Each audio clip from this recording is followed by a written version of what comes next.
100 years ago, it was the most popular form of music. It was like everyone had banjos. Everyone loved this stuff.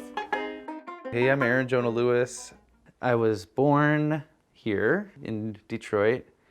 Didn't have a lot of exposure to the banjo. I had lessons with a wonderful teacher. He was originally from Kentucky, and he introduced me to fiddle tunes, which I thought was really fun. It was kind of like the bonus time. If I had a good lesson, then got to play some fiddle tunes.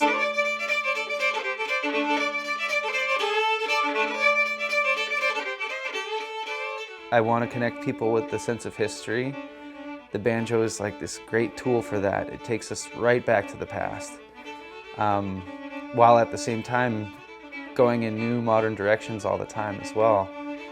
And for me, it just raises these questions of culture, like, are we trying to just recreate things that have already been done? Are we appropriating from other cultures just for the sake of making money? Are we doing this to elevate others? Are we doing this to help and share? What is it that we are doing? Starting to learn the stories behind the music really started to open up the meanings, the deeper connections. So I've developed this interest in history that I never really had before. Those and these are music books, and this is all music books. The banjo has its roots in Western Africa. By way of the Caribbean is where the actual banjo was invented by enslaved people who apparently were influenced by European instruments. Enslaved people didn't have familiarity with their surroundings. They didn't have money or free time, and yet they still found it important to create banjos and play them. And it makes me think, what kind of a culture, like that's so important to them.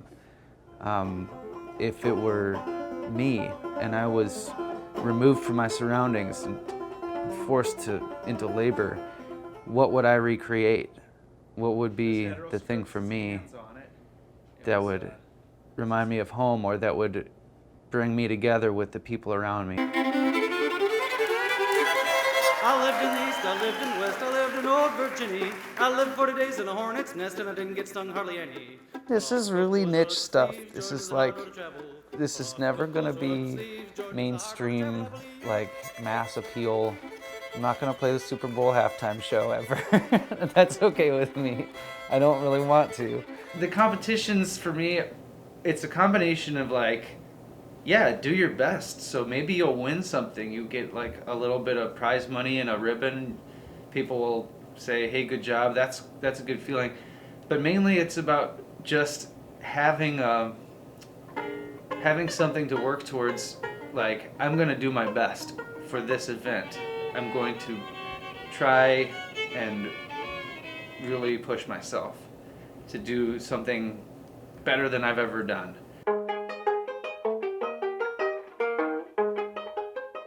All this music and all this practicing by myself, it's not just about being great on stage or making a great record. It's about connecting with people, playing with people, playing for people. It's about getting together. Oh, my Cindy, Lord, I love Cindy, Lord.